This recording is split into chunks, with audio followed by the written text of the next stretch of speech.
అందరికీ నమస్కారం. ఎలా ఉన్నారు? బాగున్నారా? నేను బాగున్నాను. మీరందరూ అమ్మవారి ఆశీస్సులతో ఆయురారోగ్యాలతో సుఖ సంతోషాలతో ఉండాలని కోరుకుంటూ ఈరోజు ఒక మంచి వీడియోతో మీ ముందుకు వచ్చాను.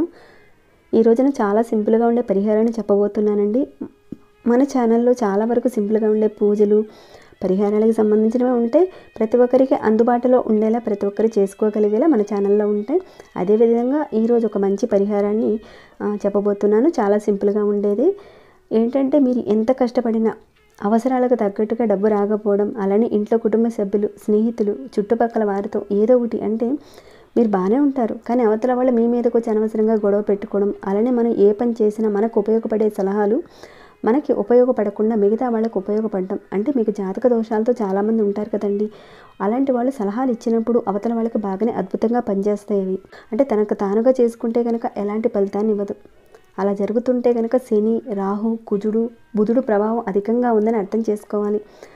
అలానే కుటుంబ సభ్యుల మధ్య, అన్నదమ్ముల మధ్య, అక్కా చెల్లెళ్ళ మధ్య ఆస్తి తగాదాలు వస్తూ ఉంటాయి. చిన్న చిన్న విషయాలకే తగాదాలు, గొడవలు పడడం, కొన్నిసార్లు కొట్టుకోవడం వరకు కూడా వెళ్తాయి. అలానే భార్య మీద భర్త, భర్త మీద భార్య, ఆర్థికపరమైన విషయాలు, నా దగ్గర అంత డబ్బు ఉంది, నీ దగ్గర అంత లేదు, నేను ఇంత సంపాదిస్తున్నాను, అంత సంపాదిస్తున్నాను అని ఇలాంటి విషయాలతో డబ్బు పరంగా ఆర్థిక పరంగా పెట్టుకోవడము, అవమానించుకోవడము, తోలనాడటము ఇవన్నీ జరుగుతున్నా, అలానే అవతల వాళ్ళు మన మాట వినటం లేదు, ఇబ్బంది కలిగిస్తున్నారు, మనల్ని కంప్లైంట్ చేస్తున్నారు, మన మీద లేనిపోని కంప్లైంట్స్ చేస్తున్నారు, ఇలాంటివి జరుగుతుంటే జాతకంలో శని భగవానుడు, కుజుడు, బుధుడు సరిగ్గా లేడని మనం అర్థం చేసుకోవాలి. వీళ్ళందరూ తోడైనప్పుడు ఆర్థికంగా అనేక రకాల ఇబ్బందులు వస్తాయి. అలానే ధనానికి సంబంధించిన సమస్యలు వస్తాయి. ఎవరైతే ఇలాంటి ఇబ్బందులతో బాధపడుతున్నారో అలాంటి వాళ్ళు తప్పకుండా ఈ పరిహారం చేసుకుంటే ఆ సమస్యల నుంచి బయటపడతారు. ఈ పరిహారం చేసుకోవడం వల్ల కుటుంబంలో గౌరవ మర్యాదలు పెరుగుతాయి. శని భగవానుడు, కుజుడు యొక్క ప్రభావం అంటే మన శత్రువుల నుండి, అంటే అంతర్గత శత్రువుల నుంచి కూడా మనకు అపకారం చేసేవాళ్ళు ఉంటారు కొంతమంది. అలాంటి వాళ్ళ నుంచి కూడా మీకు రక్షణ కలిగిస్తుంది ఈ పరిహారం. కొంతమంది ఏ పని మొదలుపెట్టినా ఆ పని సరిగ్గా అవ్వదు, ఏదో ఒక సమస్య వస్తుంది, మధ్యలోనే ఆగిపోతుంది. చాలామంది అనుకుంటారు ఇలా జరిగితే ఏదో ప్రయోగాలు చేసేసారు, ఏదేదో చేసేసారు, మంత్రంతో ప్రయోగాలు చేశారండి అని చాలామంది అనుకుంటారు. కానీ జాతకంలో కుజుడు యొక్క ప్రభావం వల్ల కూడా అలా జరుగుతుంది.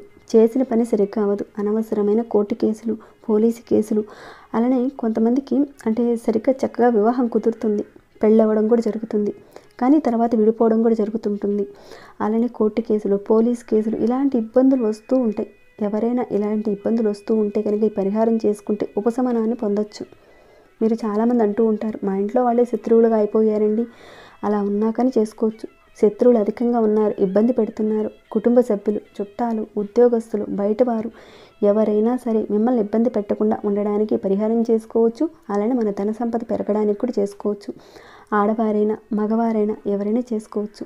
ఇంత ఎందుకు చెప్తున్నానంటే ఒక్క చిన్న మాటతో చెప్పాను అనుకోండి, అందరికీ అర్థం కాకపోవచ్చు కదా. కాస్త వివరించి ఇలాంటి ఇబ్బందులు ఉన్నవారు ఈ రకంగా చేసుకోవచ్చు అని చెప్పి ఇలా నేను క్లియర్గా చెప్పడం జరిగిందండి. ఇక ఈ పరిహారాన్ని చేసుకోవడానికి నియమాలు ఏంటంటే ఆహార నియమాలంటూ ఏమీ ఉండవు, కాకపోతే నెలసరిలో ఉన్నప్పుడు మాత్రం చేయకండి. ఇక ఈ పరిహారాన్ని ఏ రకంగా చేయాలనేది చూద్దాము.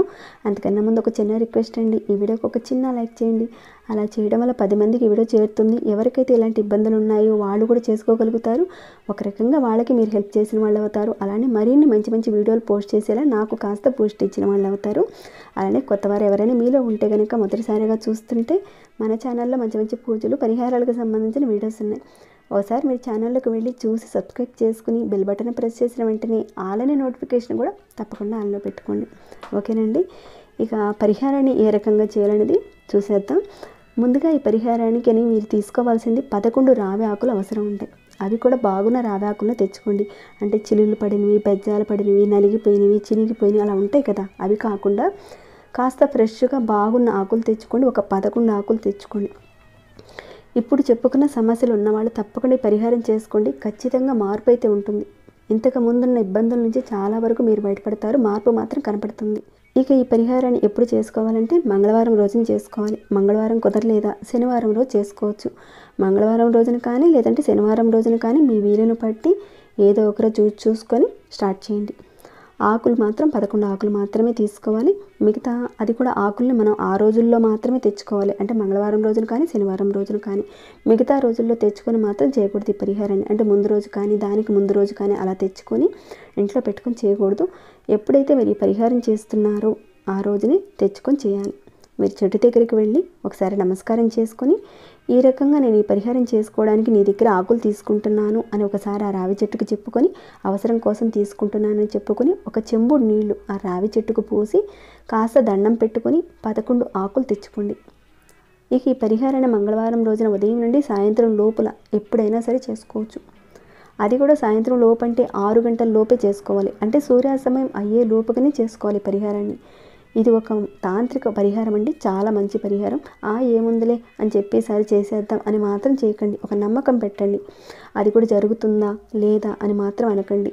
జరిగితే జరుగుతుంది, లేకపోతే లేదులే చూసేద్దాం అని మాత్రం చేయకండి. జరగాలి అని ఖచ్చితంగా అనుకోండి. నా బాధలు ఇవి తొలగిపోవాలి అని మనస్ఫూర్తిగా చేసుకోండి. ఒక విశ్వాసం పెట్టుకొని, ఒక నమ్మకం పెట్టుకొని చేసుకుంటే కనుక మంచి ఫలితం అయితే ఉంటుంది. ఈ పరిహారం చేసిన తర్వాత మీకు వచ్చిన మార్పులు కానీ వచ్చిన రిజల్ట్ని మాత్రం తప్పకుండా నాతో షేర్ చేసుకోండి.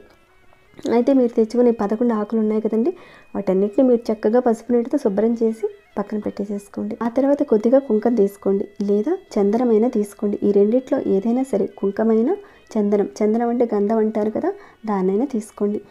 ఇలా మీరు తీసుకున్న ఆ కుంకంలో కొద్దిగా నీటిని, మంచి నీటిని వేసి పేస్ట్లా తయారు చేసి ఆ రావి ఆకు మీద హమ్ అనే అక్షరాన్ని రాయండి. ఆకు మీద రాయండి. చక్కగా ఉంగరపు వేలుతో, మీ ఉంగరపు వేలుతో రాయండి. ఇక్కడ నేను ఇయర్ బడ్తో చేస్తున్నానండి, ఎందుకంటే మీకు కాస్త తెలియాలని, అలానే అక్షరం బాగా కనిపించాలని ఇలా ఇయర్ బడ్తో చేసి చూపిస్తున్నాను. ఈ రకంగా హమ్ అనే అక్షరాన్ని రాయండి. ఇలా 11 ఆకుల మీద మీరు ఇదే రకంగా రాయండి. అడ్డంగైనా నిలువుగైనా సరే హమ్ అనే అక్షరాన్ని రాయండి. ఇలా మీరు గంధంతో కానీ కుంకుమతో కానీ నీటిని కలిపి ఉంగరపు వేలుతో రాయండి. ఉంగరపు వేలుతోనే రాయాలి, ఓకేనండి? ఇది గుర్తుపెట్టుకోండి. ఈ అక్షరాన్ని రాసే ముందు మీ మనసులో ఏ విషయాల మీద మీరు ఇబ్బంది పడుతున్నారో ఆ సమస్యల గురించి మీరు కోరుకోండి. ఎందుకోసం చేస్తున్నారనేది మీరు కోరుకొని అక్షరాన్ని రాయండి. తర్వాత ఈ ఆకుల్ని, అంటే మీ కోరికన్నీ కూడా చెప్పుకున్న తర్వాత, అలా రాసేసిన తర్వాత ఈ ఆకుల్ని, ఈ 11 ఆకుల్ని మీ 2 చేతులతో పట్టుకోండి. ఇక్కడ చూపిస్తున్నాను కదండి, ఈ రకంగా పట్టుకోండి. ఒక 5 నిమిషాల పాటు అమ్మవారి నామాన్ని తలుచుకోండి.